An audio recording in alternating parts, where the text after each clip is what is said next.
Shane നിഗത്തെ നായകനാക്കി sports action ജോണറിൽ എത്തിയ ബൾട്ടി തിയേറ്ററുകളിൽ മികച്ച അഭിപ്രായങ്ങളുമായി മുന്നേറുന്നു.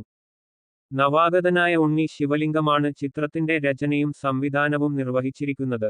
എസ്.ടി.കെ frames, Binu George Alexander productions എന്നീ ബാനറുകളിൽ Santhosh T Kuruvila, Binu George Alexander എന്നിവരാണ് ഈ സ്പോർട്സ് ആക്ഷൻ ചിത്രം നിർമ്മിച്ചത്. കബഡി കോർട്ടിലും പുറത്തും മിന്നൽവേഗവുമായി എതിരാളികളെ നിലംപരിശാക്കുന്ന ചെറുപ്പക്കാരുടെ ചങ്കുറപ്പിന്റെ കഥ പറയുന്ന ചിത്രത്തിൽ പ്രേക്ഷകർ ഒരുപോലെ അഭിപ്രായപ്പെടുന്നത് ഷെയ്നിന്റെ അഭിനയ മികവ് തന്നെയാണ്. നഹാസ് ഹിദായത്ത് സംവിധാനം ചെയ്ത സൂപ്പർഹിറ്റ് ചിത്രം ആർഡിഎക്സിലാണ് ഷെയ്ൻ നിഗം ഇതിനുമുൻപ് വമ്പൻ ആക്ഷൻ രംഗങ്ങൾ കൈകാര്യം ചെയ്തത്. ആ സിനിമക്ക് ശേഷം അതിലും ഹെവിയായിട്ടുള്ള ആക്ഷൻ രംഗങ്ങളുമായി ഷെയ്ൻ വീണ്ടുമെത്തിയ ബൾട്ടിയിൽ ഷെയ്നിന്റെ ആക്ഷൻ രംഗങ്ങൾക്ക് മികച്ച കയ്യടിയാണ് ലഭിച്ചത്. ബൾട്ടിയിലെ കഥാപാത്രം താരത്തിന്റെ കരിയറിലെ തന്നെ ഏറ്റവും മികച്ച കഥാപാത്രമാണ് എന്നാണ് പ്രേക്ഷകാഭിപ്രായം.